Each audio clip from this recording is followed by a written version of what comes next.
Hello बच्चों, मैं आरती। आज हम चैप्टर नंबर 3 करने जा रहे हैं। तो हमारा चैप्टर क्या नाम है? आंकड़ों का प्रबंधन, है ना। क्या नाम है? आंकड़ों का प्रबंधन। बेटा, आंकड़े क्या होते हैं? हमें कुछ संख्याएं दी जाती है ना। जैसे हमें छात्रों की संख्या दे देंगे, या किसी सन में किसी क्षेत्र की जनसंख्या दे देंगे, या किसी खेल में खेले हुए खेल के रनों की संख्या दे देंगे। मतलब यानी एक प्रकार का डाटा, है ना। यानी इंग्लिश में उसको हम डाटा बोलते हैं। तो एक प्रकार का यानी हमारे पास डाटा, एक सूचना, जिसको हम क्या कहते हैं? आंकड़े, है ना। चलिए, तो हम चैप्टर एक्सरसाइज नंबर 3.1 करने से पहले कुछ इसके बारे में मैं आपको बताने वाली हूँ, है ना। देखिए, क्या होता है जब हमें इसमें हमको एक्सरसाइज नंबर 3.1 में परिसर ज्ञात करना है, माध्य ज्ञात करना है। तो इसके बारे में मैं आपको बताती हूँ। पहले सबसे पहले परिसर क्या होता है। मान लीजिए हमारे पास कुछ आंकड़े दिए हुए, कुछ नंबर्स दिए हुए, जैसे दे दिए 4, 5, है ना, 3, 2, ठीक है। तो परिसर क्या होता है बेटा? परिसर का मतलब होता है कि इस संख्या में जब भी हमको ऐसे दिया रहेगा, संख्याएं दी रहेगी, आंकड़े दी रहेंगे, तो बेटा आप सबसे पहले क्या करेंगे? सबसे पहले हम इनको बढ़ते क्रम में लिख लेंगे, है ना। बढ़ते क्रम में लिखा हमने, तो यहाँ मैं लिख देती हूँ 2, 3, 4, 5, ठीक है। ये लिख दिया हमने इसको बढ़ते क्रम में। अब बढ़ते क्रम में लिखने के बाद क्या करेंगे? हम देखते हैं कि इसमें सबसे बड़ी संख्या कौन सी है। तो सबसे बड़ी संख्या कौन सी? इसमें 5 है। उस संख्या में से सबसे छोटा वाला जो आंकड़ा है, सबसे छोटा वाला डाटा, उसको हम क्या कर देते हैं? माइनस कर देते हैं। तो ये निकल गया हमारा परिसर, ठीक है। आया समझ में आपको परिसर कैसे निकालते हैं? अब हमारे पास है माध्य। माध्य निकालना मतलब औसत, माध्य यानी औसत, है ना। दोनों एक ही बात। तो माध्य कैसे निकालते हैं बेटा? ये जो सारी संख्याएं हैं उनको हम क्या कर लेंगे? जोड़ लेंगे। 3 धन 4 धन 5 धन 5, है ना। और कितनी है? 1, 2, 3, 4। तो जितनी संख्या रहती है उतने से हम इसको भाग लगा देंगे, है ना। देखो क्या हो गया? 3 2 5, 5 5 10, 4 14, 14/4, है ना। तो अब हम इसको भाग लगा देंगे। 4 3 12, 4 3 12 बचा आपका 2, 4 5 20, 3.5। ये इसका माध्य हो जाएगा, ठीक। आया समझ में? माध्य हम कैसे निकालते, ठीक है। चलिए, अब मैं एक चीज़ और बता रही हूँ। मान लीजिए आपको आंकड़े दिए गए हैं, ठीक है। लेकिन इस आंकड़ों में क्या हो रहा है? आपके पास संख्याएं रिपीट हो रही है। 2 है, 3 फिर से रिपीट हो गया, 4 फिर से रिपीट हो गया, हाँ, इस तरह से आपको दिया है। तब आप कैसे करेंगे भाई परिसर निकालने के लिए? क्योंकि फिर देखो, मान लो बड़ी संख्या आपके पास 5 है, 5 अगर फिर से दे दिए तो 5 तो 2 बार आ गया। अब आप क्या बोलेगी कि मैडम आप कैसे फाइंड करें कि बड़ी संख्या छोटी संख्या, है ना। तो इसके लिए क्या होता है? हम एक सारणी बनाते हैं, ठीक है, इस तरीके से। तो पहले इसमें लिखते हैं हम संख्या, ठीक है, संख्या लिखा। दूसरे में क्या लिखते हैं हम? इसकी मिलान चिन्ह लिखते बेटा। क्या बोलते हैं इसको? मिलान चिन्ह बोलते हैं। ये भी मैं बताऊंगी आपको। और तीसरे में हम लिखते हैं आवृत्ति, है ना। आवृत्ति मतलब वो कितनी बार आया है, कोई भी संख्या कितनी बार आई है, वो उसकी आवृत्ति होती है, फ्रिक्वेंसी होती है, ठीक है। अब देखो सबसे छोटी कौन सी? 2, फिर 3, फिर 4 और ये 5। चलिए, अब मिलान चिन्ह में देखिए 2 कितनी बार आया है? 2 2 बार आया है, तो हमने 1 और 2 ऐसे लाइन, ठीक है। 3 कितनी बार आया है? 3 भी 2 बार आया है, तो यहाँ। और आवृत्ति कितनी कितनी बार आया, वहाँ हम इसको लिखते जाएंगे। तो 2 कितनी बार आया है? 2 बार, तो 2 लिख दिया। 3 कितनी बार आया है? 3 बार, तो 3 लिख दिया, ठीक है। इसी प्रकार 4 कितनी बार आया? 1 बार आया, तो हमने यहाँ क्या लिख दिया? 1, सॉरी 3 भी 2 बार आया हमारा, ठीक है। और 5 कितनी बार आया है? 1 बार आया, 1। अगर कोई संख्या 5 बार आती तो उसको कैसे लिखेंगे? 3 बार आएगी तो 1 2 3 ऐसे मिलान चिन्ह बनाएंगे। 4 बार आएगी तो 1 2 3 4 ऐसे लिखेंगे। 5 बार आएगी तो 1 2 3 4 और एक क्रॉस वाला चिन्ह, 5, ठीक है। अगर 6 हो गए तो इसमें एक और बढ़ा दिया। 7 हो गया तो इसी 5 में हम 2 और बढ़ा देंगे, है ना, ठीक है। इस प्रकार से करते हैं। चलिए, अब हम प्रश्नावली को हल करते हैं। तो क्वेश्चन नंबर फर्स्ट है हमारा कि question number first. Question number first है हमारा कि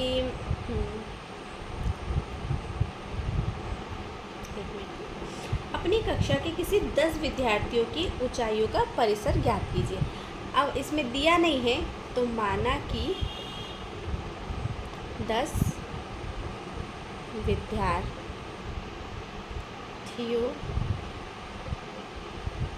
की ऊंचाई, अब मैं इसको क्या ले लेंगे, सेंटीमीटर में ले लेंगे बेटा, है ना।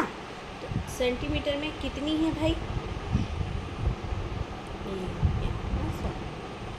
तो हमने इसको ले लिया सेंटीमीटर में, ठीक है। मान लेते हैं हम अपने मन से, अब कुछ भी सब सेंटीमीटर में 10 संख्या ऐसी हम ले लेते हैं। तो अपने मन से आप कोई भी संख्या ले सकते हैं और ये इसका उत्तर सबका अलग अलग आ सकता है ना। इसमें कोई वो नहीं है कि प्रश्नावली में उत्तरमाला में ये उत्तर दिया है तो इस टाइप से, ऐसे हमने मान लो 10 संख्या ले ली, ठीक है।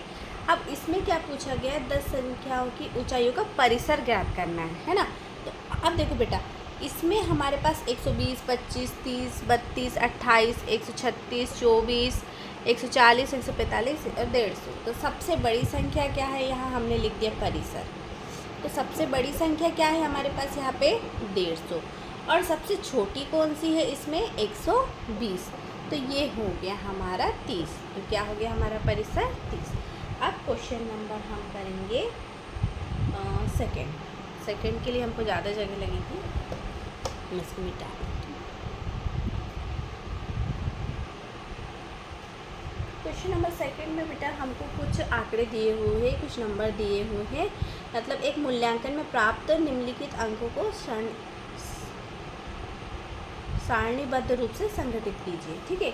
अब हमको नंबर दिए, हम पहले नंबर लिखेंगे 4, 6, 7, 5, 3, 5, 4, 2, 6, 5, 1, 9, 6, 5, 8, फिर 4, 6, 7, 4, 6, 7, 5, 3, 5, 4,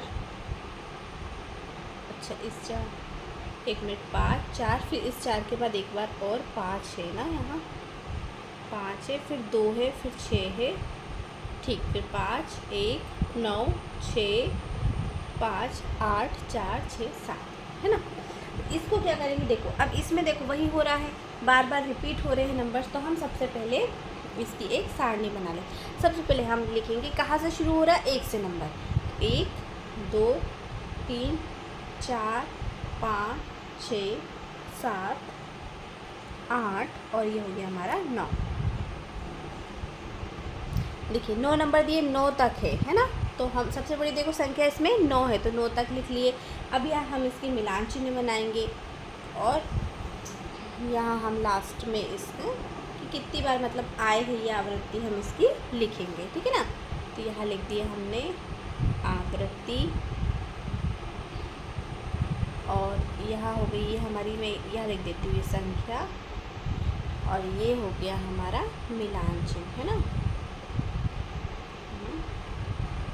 ठीक है। तो 1 कितनी बार आया है, देखो 1 बार आया है, ठीक है। अब 2 कितनी बार आया है, यहाँ भी दिख रहा है 2, 1 और 2 कहाँ है भाई, 2 तो हमारा 1 ही बार आया है।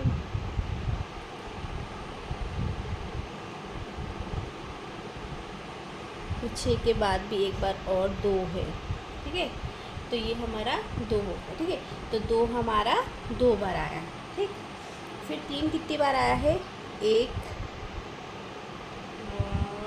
ही बार दिख रहा है हमको, है ना। 4 कितनी बार आया है बेटा, 1, 2 और ये 3, तो ये अपना 3 बार, 1, 2, 3, ये हो गए हमारे 3। 5 कितनी बार आया है, 1, 2, 3, 4, 5, 5 बार आया था, 1, 2, 3, 4 और ये देखो 5, है ना। मैंने आपको बताया था ना अभी कि 5 हम कैसे बनाते हैं। 6 कितनी बार आया है, देखो 1, 2, 3 और ये 4 बार आया, 6, 1, 2, 3, 4। 7 कितनी बार आया है? 1, और ये नीचे 2, 2 ही बार दिख रहा है। 8 देख लो कितनी बार आया है? 1 ही बार दिख रहा है हमको। और 9 भी हमको 1 ही बार दिख रहा है ना। तो यहाँ हम इनके लिख लेते हैं आवृत्ति। ये 1, ये 2, ये 1, ये 3, ये 5, ये 4, और यहाँ क्या है? ये आपका 2, और ये 1, और ये 1। चलिए, अब हमको क्या पूछा गया है? इसका पहला ये हमको दिया गया है कि सबसे बड़ा अंक कौन सा है ना। तो इन सब में आपका सबसे बड़ा अंक कौन सा है भाई? 9 है। तो क्या हो जाएगा? पहले का आंसर हो जाएगा 9। ठीक है। अब इसी में सेकंड क्या दिया गया कि सबसे छोटा अंक कौन सा? तो सबसे छोटा अंक आपका यहाँ देख सकते हैं हम 1 है ना। ठीक है। फिर हमको क्या पूछा गया कि इन आंकड़ों का परिसर ज्ञात कीजिए। तो परिसर कैसे ज्ञात करते हैं बेटा? थर्ड का ये हो गया हमारा। परिसर कैसे ज्ञात करेंगे? हम यहाँ पे हमने सबसे बड़ा 9 में से 1 को घटा दिए, तो 8 इसका परिसर हो गया। और इसी का फोर्थ हमको ये दिया है, क्या दिया है कि अंकगणितीय माध्य ज्ञात कीजिए। तो अंकगणितीय हम माध्य ज्ञात करेंगे, तो यहाँ ये जितनी संख्या है हम इसको जोड़ लेंगे। ये जो संख्याएं हमें दी है, इनको सभी को मैं यहाँ लिखूँगी तो बड़ा हो जाएगा। तो जोड़ने पे इसका क्या होगा? हमारा माध्य बराबर से क्या होता है? अंकों की संख्या, जो चीज़ आपको प्रश्न में दिया हो, आंकड़ों की संख्या लिख सकते हैं आप, है ना। और उनकी क्या कहते, संख्या का योग, मैं ये शॉर्ट में लिखती हूँ, संख्या का योग। और नीचे हम लिख देंगे इनकी संख्या कि ये कितनी इनकी संख्या है ना, अंकों की संख्या। ठीक है। तो संख्या हमारे पास कितनी है बेटा? पूरा 1, 2, 3, 4, 5, 6, 7, 8, 9, 10, 11, 12, 13, 14, 15, 16, 17, 18, 19, 20। तो 20 टोटल है। और इन पूरे को यहाँ मैं लिख नहीं पाऊँगी जगह हम, तो ये पूरे को हम लिख के जोड़ लेंगे। चलिए मैं लिख ही देती हूँ, एक काम करती हूँ छोटा छोटा करके पूरा। 4 + 6 + 7 + 5 + 3 + 5 + 4 + 5 + 2 + 6 + 2 + 5 + 1 + 9 + 6, यहाँ नीचे लिख देती हूँ 9 + 6 + 5 + 8 + 4 + 6 + 7, है ना। ये पूरी संख्या को इनको जोड़ेंगे ना, तो आपको आएगा, आपके पास आएगा 100, है ना। कितना आएगा? 8/23। इसका आंसर क्या हो जाएगा? 5। इसका माध्य कितना हो जाएगा बेटा? 5 हो जाएगा। चलिए, अब हम क्वेश्चन नंबर 5 करते हैं। तो क्वेश्चन नंबर 5 में हमको क्या दिया है कि क्वेश्चन नंबर हम 3 करते हैं। ये हमारा क्वेश्चन नंबर 2 था। ठीक है।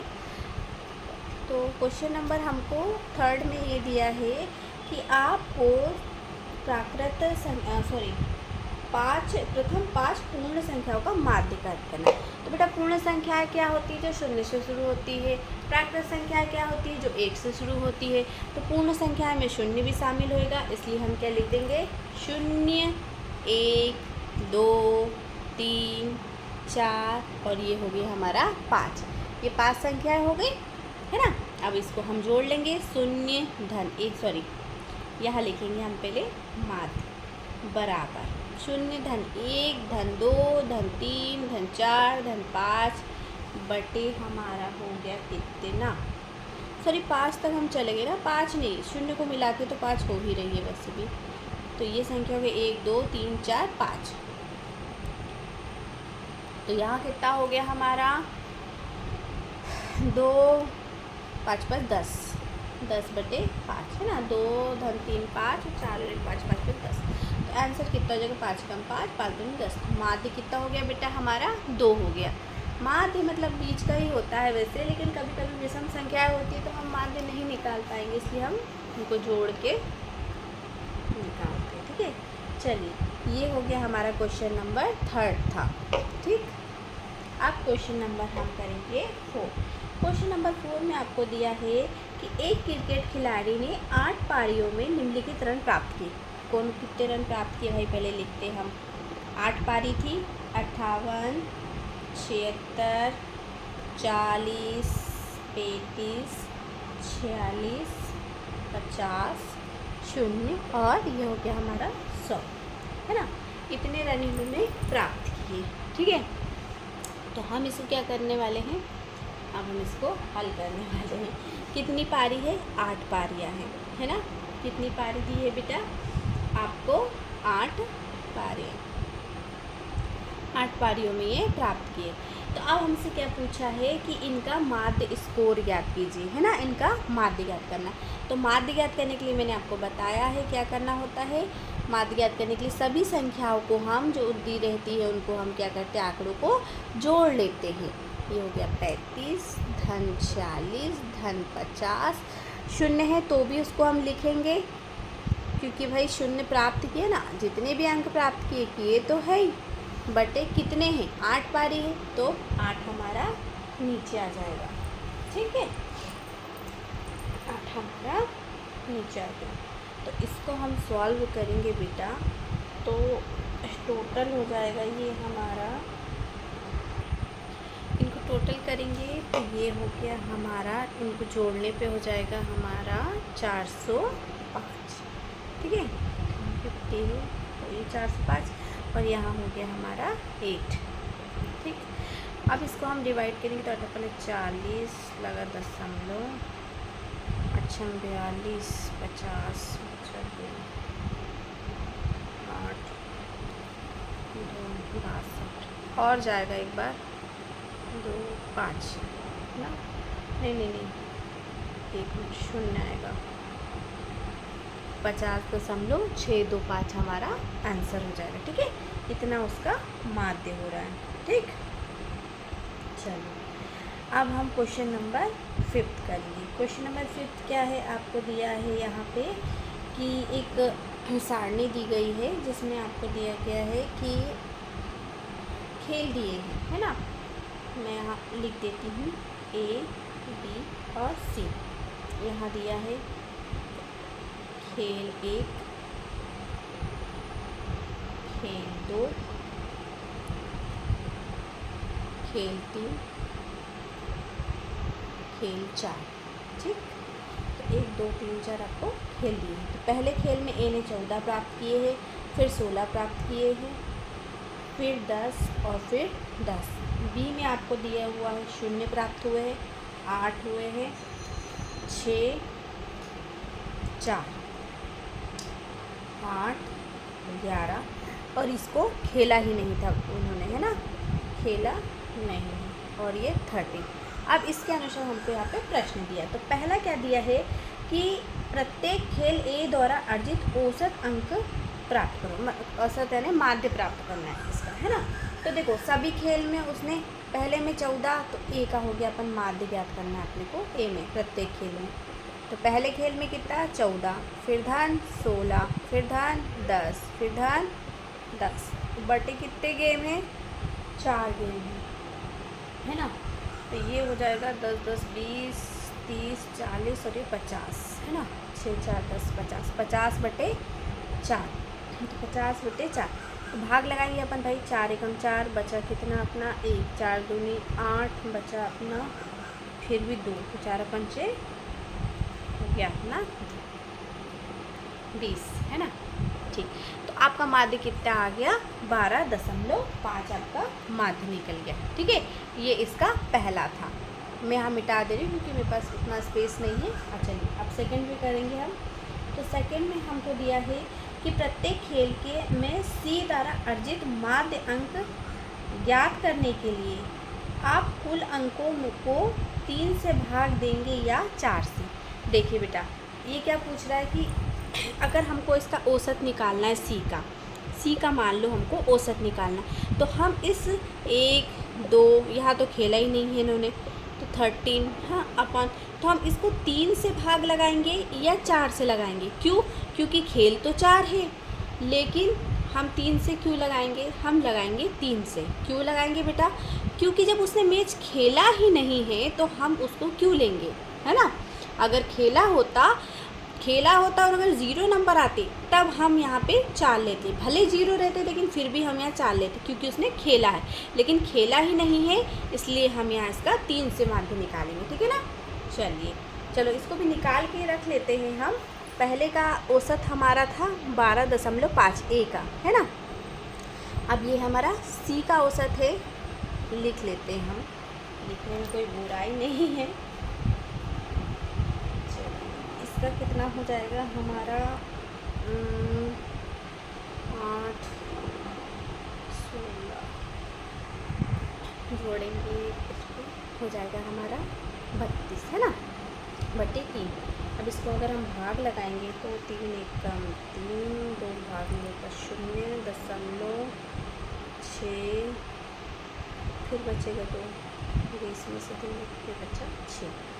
ये जाते जाएगा क्योंकि ये 20 है, 2 2 2 बचते जाएगा आपका, ये 6 6 6 बढ़ते जाएगा। तो इसका औसत हो गया मान लो हमारा 10.66, ठीक है।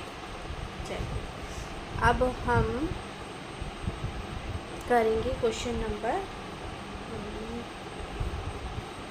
इसी का क्वेश्चन है, थर्ड है। तो थर्ड में क्या है कि बी ने सभी 4 खेल में भाग लिया है, आप उनके अंकों का माध्य किस प्रकार ज्ञात करेंगे। तो बी का माध्य निकालना है हमको। अब चलिए, तो बी का माध्य क्या हो जाएगा हमारा, माध्य बराबर से 0 धन 8 धन 6 धन 4 और बटे कितना है 1 2 3 4 खेले तो 4।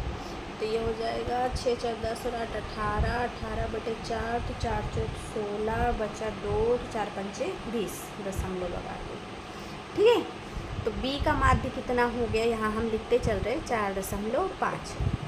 अब इसका लास्ट वाला क्या बचा है, इसमें से 4th नंबर हमको क्या दिया है, 4th नंबर में हमको पूछा है कि सबसे ज़्यादा अच्छा प्रदर्शन किसका रहा। तो हम सबके माध्य देख लेंगे, ए का 12.5, सी का 10.66 और बी का 4.5। सबसे कम तो 4.5 वाला। तो सबसे अच्छा प्रदर्शन किसका रहा, तो हम यहाँ लिख देंगे कि सबसे अच्छा प्रदर्शन टीम ए का रहा, ठीक है ना। सबसे अच्छा प्रदर्शन किसका रहा, हमारा टीम ए का। चलिए अब हम करने वाले हैं क्वेश्चन नंबर, ये 5 था ना बेटा, क्वेश्चन नंबर 5 किए थे अभी हमने। अब हम करने वाले हैं क्वेश्चन नंबर 6। क्वेश्चन नंबर 6 में आपको क्या दिया है, क्वेश्चन नंबर 6 में आपको दिया है क्वेश्चन नंबर 6। देखिए क्वेश्चन नंबर 6 क्या बोलता है भाई, विज्ञान की एक परीक्षा में विद्यार्थियों द्वारा समूह द्वारा 100 में से प्राप्त किए गए अंक दिए गए हैं, है ना। विज्ञान में उनको 100 में से कितने कितने अंक मिले तो वो दिए गए। तो चलो हम इसको लिखते हैं। सबसे पहले हमको दिया है इन्होंने 85, 76, 90, फिर 85, फिर 39, 48, 56, 95 और 81 और लास्ट एक और 75। अब हमको पहला पूछा है कि विद्यार्थी द्वारा प्राप्त सबसे अधिक अंक और सबसे कम अंक। तो इसके लिए क्या करेंगे बेटा, सबसे पहले हम इनको देखो, पहले देख लो सबसे पहले कोई नंबर रिपीट तो नहीं हो रहे। अगर नंबर रिपीट हो रहे तो आपको सारणी बनानी पड़ेगी, लेकिन अगर नंबर रिपीट नहीं हो रहे तो हम सबसे पहले इनको बढ़ते क्रम में जमा लेते हैं। तो सबसे छोटा कौन सा भाई, यहाँ देखो ये है 39, ठीक है, सबसे छोटा है 39। उससे बड़ा क्या है हमारे पास 39, 48, फिर 56, फिर है 56 के बाद 75, 75 के बाद है 85,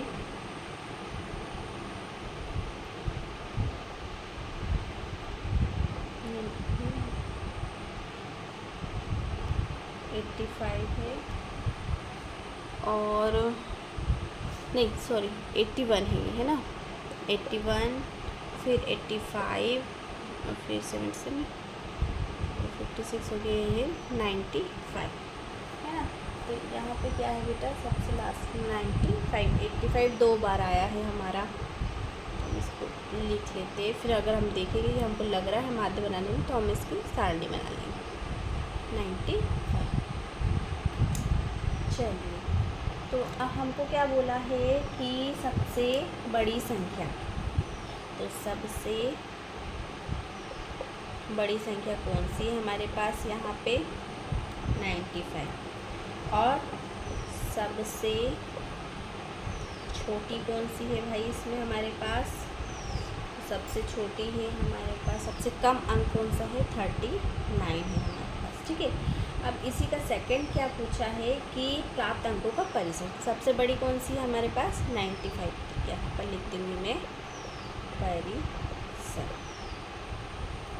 ठीक है। तो सबसे परिसर में क्या है, सबसे पहला 95, और माइनस की कितना है, सबसे छोटा माइनस कर देंगे 39, तो यहाँ बचा हमारे पास कितना बेटा 56 बचेगा। चलिए अब इसका हम थर्ड देखते हैं, थर्ड हम यहाँ लिख लेते हैं। थर्ड में आपको क्या बोला है कि इनके समूह द्वारा प्राप्त अंकों का माध्य ज्ञात कीजिए, है ना। तो हम फिर वैसे ही करेंगे बेटा, इन अंकों को पूरे को यहाँ लिख लेंगे।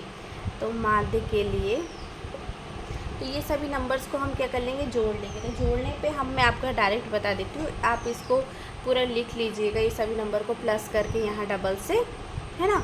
उसके बाद इनको वो कर लेंगे। तो इसको जोड़ने पे आपका आएगा 730, और बटे कितने नंबर है भाई आपके, 1 2 3 4 5 6 7 8 और 10 नंबर है आपके, 10 नंबर है। तो 10 लिख लिया हमने। ये कितनी बार चला जाएगा आपका 73, तो इसका माध्य कितना हो जाएगा बेटा 73। चलिए इसके आगे क्वेश्चन हम अब नेक्स्ट वीडियो में करेंगे, वीडियो काफ़ी लेंदी हो जाता है, तो इसके आगे क्वेश्चन हम नेक्स्ट वीडियो में करेंगे। चलिए please like share and subscribe कीजिए। Thank you, bye bye.